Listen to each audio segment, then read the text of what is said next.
दोस्तों नमस्कार। इस समय लोकसभा का चुनाव का दौर चल रहा है। अब आपके सामने अनेक नेता ऐसा आएंगे जो आपका सबसे खास शुभचिंतक बताएंगे, लेकिन ये आपके जितना शुभचिंतक हैं ये आप भी जानते हैं, हम भी जानते हैं। देश में आज देखिए, रोज़गार का साधन जिसके पास था वो भी साधन कोरोना काल के बाद ठप हो गया। अनेक लोगों की नौकरियां चली गईं।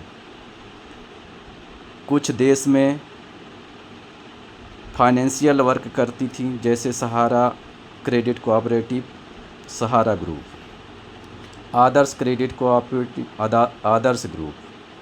कई ऐसे आपके सामने मामले होंगे जो आप जानते होंगे, लेकिन आप सब क्या सोचा कि ये पैसा और ये कंपनियां जो बंद हुई हैं इसका निदान कौन करेगा? न देश की अदालतें कर रही हैं, न देश की सरकारें कर रही हैं, न राज्य की सरकारें कर रही हैं। क्यों? कारण क्या है? क्या इनके पास इतने एसेट नहीं हैं? क्या ये कंपनियों के पास इतना धन नहीं है कि जो इनके राजसात करा के पब्लिक का पैसा दिया जाए? नहीं यारो, सबके पास पैसा है और देनदारी से 4 गुना 5 गुना संपत्ति है उनके पास, लेकिन देश के सरकार की और देश के न्याय व्यवस्था की बदनीयत के चलते सब कोई सफ़र करता है। अब पूछोगे कि हम क्यों ऐसा कह रहे हैं? इनको लाइसेंस देता कौन है काम करने के लिए? सरकार या कि देश के कानून ही न देश देते हैं? आप कहेंगे कि ये हमसे पूछ के क्या पैसा जमा किए थे? हाँ दोस्तों, आपसे पूछ के ही किए थे, क्योंकि कोई भी सरकारी लाइसेंस आपने ही दिया है तो आपसे ही पूछ के किए हैं, आपसे ही पूछ के किए हैं, दूसरे से पूछ के नहीं किए हैं। यदि आप ये कहोगे कि हम बैंक में क्यों नहीं जमा किए, तो बैंक में भी क्यों हम जमा करेंगे भाई? आपसे पूछ के जाएंगे हम जमा करने? बैंक को भी तो आपने ही लाइसेंस दिया था ना, तो आपसे पूछ के कोई खाता में जाके जमा करता है? तो ये दलील देना कि हमसे पूछ के आपने प्राइवेट कंपनियों में जमा किए थे, तो सरकार ने उनको लाइसेंस दिया था, तब वो देश में प्रांत में समाज के बीच अपना दुकान खोले थे। और कहते हैं कि ठीक है वो गलत कर रही थी, तो आपकी इंटेलिजेंस कंपनियां, इंटेलिजेंस ब्यूरो जो CBI, ED, CD जो हैं, ये क्या करती हैं आपको? क्यों इनको बेमतलब का पैसा देती है सरकार? जब ये अनैतिक कामों को एक समय नहीं देख पाती हैं तो क्या इनका औचित्य है बनाने का? अब दूसरा मुद्दा भी लीजिए। 11 साल से सहारा के कार्यकर्ता, आदर्श क्रेडिट कोऑपरेटिव के कार्यकर्ता परेशान हैं। रोज़ 2 3 लोग मरते जा रहे हैं, जमाकर्ता भी मर रहे हैं, कार्यकर्ता भी मर रहे हैं, क्योंकि उनका पैसा आज नहीं मिल रहा। आज उनको समय से पैसा नहीं मिल रहा। 11 साल सफ़र करते हो गया। किसी ने बच्ची के शादी के लिए रखा था, किसी ने भविष्य में घर बनाने के लिए रखा था, किसी ने अपने माँ बाप के बीमारी के लिए रखा था, किसी ने कुछ आकांक्षाओं से पैसा रखा था, लेकिन सरकार की बदनीयत के चलते और अदालत के बदनीयत के चलते देश के सभी जमाकर्ता परेशान हैं, कार्यकर्ता परेशान हैं, जीवन जीने में परेशान हैं। तन्हाई में मरा जा रहा है आदमी, दिन भर टेंशन, कहीं आदमी समाज में निकल नहीं पा रहा, मुंह छुपा छुपा के आदमी भाग रहा। तो क्या सरकार को ये समझ में नहीं आती? बातें आती हैं, लेकिन आपका वो समाज के प्रति उनकी कोई चिंता ही नहीं। ये खून चूसने वाले हैं, कुत्ते से भी गैर गुजरे हैं, ये कुत्ते से भी गैर गुजरे हुए हैं। कुत्ता तो एक रोटी डाल दो तो रात भर कम से कम आपके दरवाजे में पहरा देता है ईमानदारी से। ये आपका वोट भी ले लेंगे, लेकिन आपका एक भी काम नहीं करेंगे जो पब्लिक से सीधा संबंध है। पैसा जीवन है भाई साहब, पैसा जीवन है।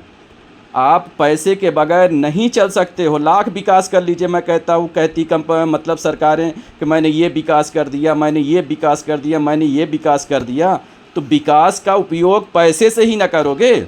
आप कहते हैं कि रोड मैंने चौड़ीकरण कर दी, तो रोड में साला चलने के लिए तो गाड़ी चाहिए ना, पैदल चलना है तो भी पैसे लग रहे हैं ना, गाड़ी चढ़ना तो भी पैसे लग रहे हैं ना।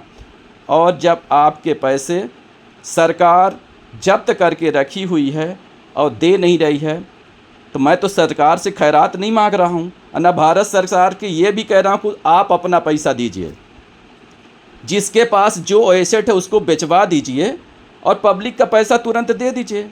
अभी आपका राजनीतिक संकट आ जाए तो रात के 12 बजे 2 बजे अदालतें खुल के आपका फैसला कर देती हैं, लेकिन आपके जीवन से संबंधित जो मामले हैं वो ना कोई सरकार देखने वाली है, ना सुप्रीम कोर्ट देखने वाली है, ना हाई कोर्ट देखने वाली है, ना कोई चीफ जस्टिस देखने वाला है, क्योंकि इनके ऊपर इतना प्रेशर होता है दबाव सरकार का कि ये सरकार के विरुद्ध कोई फैसला ही नहीं ले सकती हैं।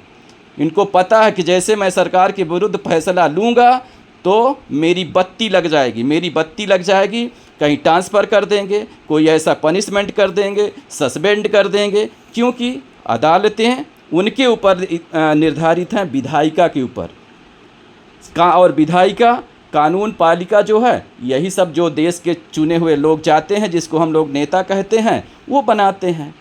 इसलिए वो मजबूर हैं अपनी नौकरी के चक्कर में, तो सही फैसले भी आपको नहीं दे पा रहे हैं। न्याय तो मिलता ही नहीं, फैसला भी नहीं मिल रहा भाई साहब, फैसला भी नहीं मिल रहा। उसके पीछे केवल एक ही लॉजिक है, उनको डर रहता है कि ज़रा भी मैं सरकार के ख़िलाफ़ एक एक्शन उठा लूँगा तो सरकार के बैठे नुमाइंदे हमारी नौकरी को ताप लेंगे, इसलिए ऐसा नहीं करते हैं। तो दोस्तों, आप सब वक्त है इस मतदान प्रणाली का भरपूर आप इसका विरोध करिए और एक नारा बोलिए, घर के सामने जूते चप्पल टांग दीजिए दरवाजे पे, मतदान नहीं, भुगतान नहीं तो मतदान नहीं, भुगतान नहीं तो मतदान नहीं। पहले हमारे जीवन से संबंधित मामले हैं, और सभी हामी भर नहीं मैं पीड़ित हूँ।